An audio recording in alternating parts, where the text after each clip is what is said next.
بہت برداشت کر لیا دعا اتنے عرصے سے. ظاہر ہے وہ دوست ممالک نے انگیج بھی کیا, وہاں بھی بات ہوئی, لیکن اس وقت بھی سمجھ آ رہی تھی کہ یہ سمجھنا نہیں چاہ رہے افغان طالبان. ایک تو یہ غلط فہمی پتہ نہیں دنیا کو کیوں تھی کہ ٹی ٹی پی اور افغان طالبان کوئی شاید دو لوگ ہیں, یہ ایک ہی ہیں.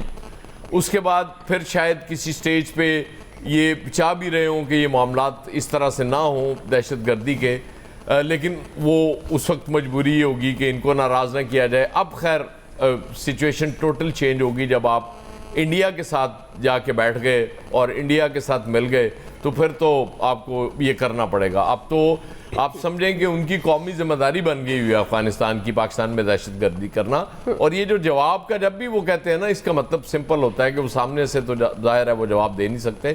وہ اسی طرح کی کارروائیاں انفلٹریشن ہوتی ہے اور یہاں دہشت گردی کے واقعات ہوتے ہیں.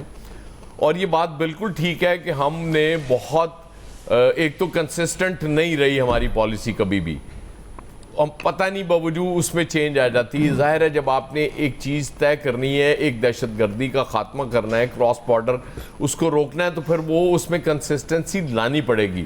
آپ کو ایک پالیسی بنانی پڑے گی کہ یہ اس کے راستے میں اب جو بھی آئے گا وہ اس ملک کا دشمن ہے, وہ ہمارا خیر خواہ نہیں ہو سکتا, اس کو ہم نہیں چھوڑیں گے. لہٰذا ہم نے یہ لائن کھینچ دی. اب اس کے اندر جو آئے گا وہ دیکھیں. اس وقت دو آپ کے صوبے انتہائی مشکل میں ہیں, بلوچستان اور کے پی. ہم شاید کے پی کی بات اس لیے زیادہ کرتے ہیں کہ وہ پی ٹی آئی کی گورنمنٹ ہے اور وہاں چونکہ سرفراز بگٹی صاحب ہیں, لیکن بلوچستان کے بھی حالات ٹھیک نہیں ہیں, وہاں بھی بڑے خراب حالات ہوئے ہیں.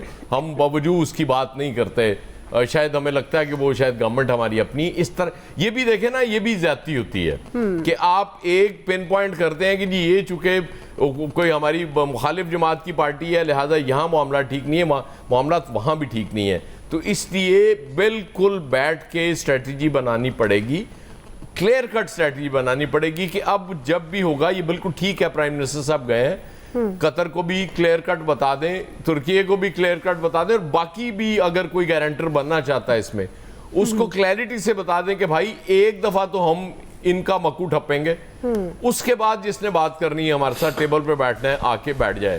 ٹھیک ہے, ہم مطلب میں یہ نہیں کہتا کہ ٹیبل پہ بیٹھنا ہی نہیں چاہیے, کسی سٹیج پہ وہ آئیں, آ کے جب گارنٹی دینے کی پوزیشن میں آ جائیں کہ جی ٹھیک ہے ہم گارنٹی دیتے ہیں آج کے بعد پاکستان کے خلاف ہماری سرزمین استعمال نہیں ہوگی. لیکن اس سے پہلے ایک دفعہ ان کو ایسا سبق ضرور سکھا دیں کہ یہ دوبارہ اس طرح کی حرکت کرنے سے پہلے 10 دفعہ سوچیں. اور بالکل یہ نیکسس نظر آ رہا ہے, India, Afghanistan, T T P اور باقی خراسان, شراسان, یہ جتنے وہاں بیٹھے ہوئے ہیں گروپس, یہ سب ایک ساتھ مل کے پاکستان کے خلاف کام کر رہے ہیں. اور ہمیں بھی اب ساتھ مل کے ان سے نمٹنا ہے. ہم بالکل آئسولیشن میں رہ کے کوئی کام نہ کرنا چاہیے, نہ کر سکتے ہیں. تو میرا خیال ہے کہ اب وقت آ گیا ہے کہ اب آپ اس سے پیچھے نہیں ہٹیں. آپ ایک لائن آپ نے ڈرا کر لی ہے, اس پہ چلتے جائیں اور ان کا ایک دفعہ خاتمہ کر کے اس کے بعد سکون سے بیٹھیں. جی فیصل صاحب, وقت آ گیا ہے کہ اب ان کے خاتمے کے بعد دعا چھوٹی سی بات کرنی ہے. جی عامر صاحب کر لیں کامنٹ. دعا ایک چھوٹی سی بات کرنی ہے. کہنے کا مقصد پی ٹی آئی نہیں ہے. بلوچستان کا نام اس لیے نہیں لیا کہ سرفراز بگٹی فرنٹ فٹ پہ آتے ہیں, ہر شہید کے جنازے میں ہوتے ہیں, ہر جگہ پہ جا رہے ہیں, وہ سیاست نہیں کر رہے اس دہشت گردی کے خلاف جنگ میں, اس لیے ان کا نام ان کے ساتھ اٹیچ ہو نہیں سکتا. وہ وزیر اعلیٰ سیاست کرتے ہیں. جب ہم نے حملہ کیا انہوں نے تیرہ پہ بات کی. یہ اوورال بات ہی نہیں, پرسنل نہیں. آپ نے کہا نہیں دیکھیں نا سر, آپ نے ابھی یہ کہا سر, ایک منٹ میں ابھی آپ نے کہا کہ پی ٹی آئی کے وزیر اعلیٰ کا نام لے لیا, اس کا نہیں لیا کہ وہاں حکومت ہے. بات تو میں نے کی ہے, تو مجھے پھر میں نے تو نام نہیں لیا لیکن بات تو میں نے کی ہے نا, اس لیے میں نے کلیئر کر واضح ہو گیا کہ یہ بات ہوتی ہے یہاں, یہ اوورال بات ہوتی ہے فیصل صاحب کہ جی وہاں حالات خراب ہیں, بلوچستان میں معاملہ ٹھیک چل رہے ہیں. میں اس پہ بات کرتا ہوتا ہوں. آپ فیصل صاحب دیکھیں, اس وقت جو طالبان کی حکومت ہے بنیادی طور پہ یہ بدبخت لوگ ہیں, یہ بدقسمت لوگ ہیں. یہ جب یہاں پر آئے, ان کو پاکستان نے خود جا کے وہاں پہ ان کو گلے لگایا, ان کو ویلکم کیا. ان کے آنے کا باقاعدہ جو ہے وہ پاکستان میں جو ہے وہ جشن منایا گیا. اور ایک عام پاکستانی نے بھی یہ سمجھا کہ ان کی اپنی حکومت جو ہے وہ افغانستان میں جو ہے قائم ہو گئی ہے. یہ جس سے لڑ کر آ رہے تھے, جس کو یہ پسپا کر کے آ رہے تھے, پاکستان اس وقت کی اس حکومت کو جو ہے وہ ایک دشمن اپنا ملک کا دشمن سمجھتا تھا، جبکہ وہ حکومت پھر بھی ایک جمہوری طریقے سے وہاں پر آئی تھی. یہ تو ایک جتھا تھا جو انہیں طاقت کی بنیاد پہ، بندوق کی بنیاد پہ وہاں قبضہ کر رہے تھے.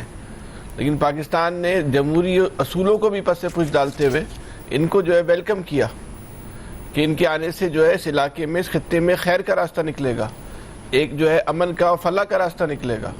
لیکن ان کا جو روز اول سے رویہ سامنے آیا، یہ تو ایسا لگتا تھا یہ تو ہمیں روز اول سے اپنا دشمن سمجھتے ہیں. انہوں نے پہلا کام ہی یہ کیا کہ ہمارے دشمنوں سے جو ہے نا وہ دوستی بنا لی. اب پاکستان کا مطالبہ کتنا سادہ ہے، اس بات کو سمجھیں. اس بات کو تو قطع نظر کہ وہ ہمارا دوست ملک ہے، دشمن ملک ہے، اچھا ملک ہے، برا ملک ہے، جیسا بھی ملک ہے، کہ آپ کے ملک سے ہمارے ملک میں دہشت گردی ہو رہی ہے. وہ جو لوگ دہشت گردی کر رہے ہیں وہ آپ کے ملک میں بیٹھے ہوئے، ان کو ہمارے حوالے کر دیں، وہ ہے بھی پاکستانی. اچھا، یہ مانتے ہوئے کہ ہاں بھائی وہ ہیں، حوالے نہیں کر رہے اور مستقل بنیادوں پہ دہشت گردی کرائے چلے جا رہے ہیں. اس سے وہ ثابت کر رہے ہیں کہ جو لوگ افغانستان میں بیٹھ کے پاکستان کے اندر دہشت گردی کر رہے ہیں، معصوم لوگوں کا قتل عام کر رہے ہیں، اس عمل کو جو ہے حکومت افغانستان کی مکمل سپورٹ، حمایت اور آشیرواد حاصل ہے، ورنہ وہ نہیں کر سکتے تھے کام. تو یہ جو پاکستان نے ان پہ اٹیک کیا ہے، یہ اٹیک تو اول پہلے کر دینا چاہیے تھا، لیکن شاید پاکستان نے ان کو موقع دیا، پھر بیچ میں بہت سارے لوگ پڑ گئے، ایک صلح کا راستہ نکلنے کی کوشش کی، لیکن انہوں نے بعد نہیں آنا ہے. حل یہی ہے ان کو جوتے مارے جائیں. لیکن ان کی اپنی بہتری جو ہے نا، ہم نے پہلے بھی ان پہ حملے ہوئے تھے، اس وقت بھی ہم نے بات کی تھی، ان پہ حملہ ہوتا ہے کہ ان کے ہمارا بھی دل دکھتا ہے. نہ بیچاروں کے پاس جو ہے فضائیہ ہے، نہ بیچاروں کے پاس جو ہے بحریہ ہے، بیچاروں کی اپنی فورس جو ہے، فوج جو ایسی بھی بحری فوج، بری فوج ہے، اس کی کیا بیچاروں کی استعداد ہے. ہمارے پڑوسی ہیں، کلمہ گو بھی ہیں، آپس میں شداریاں بھی ہیں، لیکن وہ کسی طور پہ بعد آنے کو تیار نہیں ہو رہے. تو بہتر یہ ہے کہ ان کے حکمرانوں کو اب جذبات سے نکلنا چاہیے. یہ وہ اتنا بڑا واقعہ ہو گیا اسامہ بن لادن والا، اس کے بعد سے لے کے آج سے سبق ہی نہیں سیکھا. یہ آج بھی جو ہے وہ اسی جو ہے وہ 2001 میں جو ہے وہ کھڑے میں، یہ اس سے آج تک یہ باہر ہی نہیں آ سکے. یہ نہ اس کو سیکھنے کو تیار ہے، نہ کچھ سمجھنے کو تیار ہے، نہ کچھ پڑھنے کو تیار ہے، نہ دنیا کے بدلتے ہوئے حالات پہ نظر رکھنے کو تیار ہے. بھائی 2001 میں آج تک زندگی گزار رہے ہیں. اللہ تعالیٰ ان پہ رحم فرمائے، اور کیا کہہ سکتے ہیں. جی الیاس صاحب، وقت آ گیا فیصلہ کن کارروائی کا.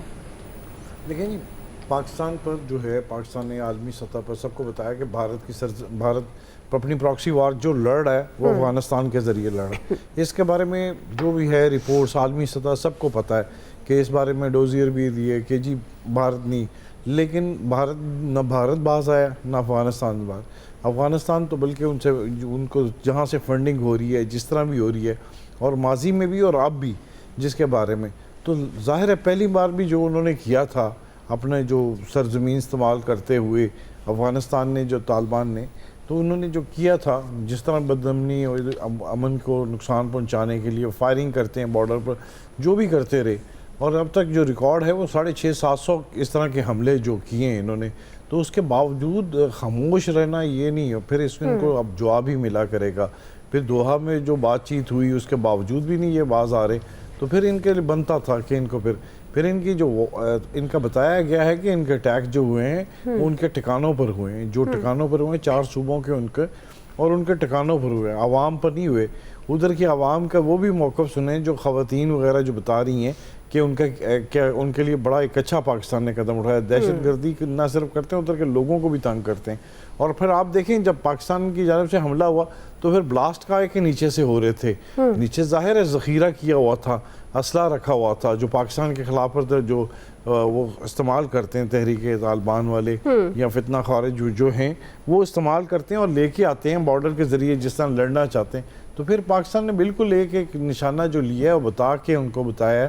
ان کی جو ہے فوٹیج بھی ہے کہ جن دہشت گردوں کے ٹھکانوں پر کیے ہیں مقامات پر، اور جو دہشت گرد مارے گئے ہیں اس کے سارا ریکارڈ ہے. اس کے بارے میں وہ ان کا تو بنتا ہی نہیں ہے کہ جی ان کو پہلے بہت دفعہ سمجھایا ہے. دنیا بھر کو پتہ ہے کہ پاکستان کے ساتھ کیا زیادتی کریں، اور آئے دن پاکستان میں کہیں نہ کہیں جتنے شہید ہو رہے ہیں، جتنے حملے ادھر سے ہو رہے ہیں، اور جس طرح کی جا رہی ہے بھارت کی جانب سے انویسٹمنٹ، یہ سب کے سامنے یہاں ہے. سب کو پتہ ہے کہ کس طرح کر رہا ہے بھارت، اور بھارت اس بات میں تسلیم بھی کر چکا ہوا ہے کہ جی ہم نے